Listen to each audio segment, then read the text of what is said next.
अस्सलाम वालेकुम अख्तर साहब। और जनाब वालेकुम अस्सलाम। की हाल है अख्तर साहब, ठीक ठाक हो? अल्लाह का शुक्र।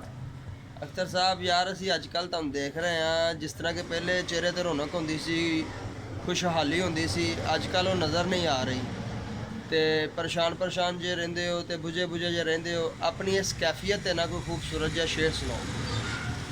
ਬੇਟਾ ਜੀ ਮੈਂ ਤੁਹਾਡੇ ਯਕੀਨ ਕਰੋ ਜੱਜਮੈਂਟ ਦੀ ਦਾਤ ਦੇਣਾ ਕਿ ਤੁਸੀਂ ਮੇਰਾ ਬਿਲਕੁਲ ਸਹੀ ਐਨਾਲਿਸਿਸ ਕੀਤਾ ਕਿ ਉਹ ਪਹਿਲੇ ਵਾਲੀ ਮੇਰੀ ਹੁਣ कैफियत नहीं। तो मैं अपने जज्बात का इजहार कराँगा। ये सच है कि आजकल ज़रा मुश्किलों में हूँ। ये सच है कि आजकल ज़रा मुश्किलों में हूँ, बस ज़िंदगी गुजारने की कोशिशों में हूँ। क्या बात है। इस दर्जा चूर हो गया हूँ मैं थकन से, खुद को खबर नहीं है मैं किन रास्तों में हूँ। क्या बात है अख्तर साहब, बहुत खूब बहुत खूब।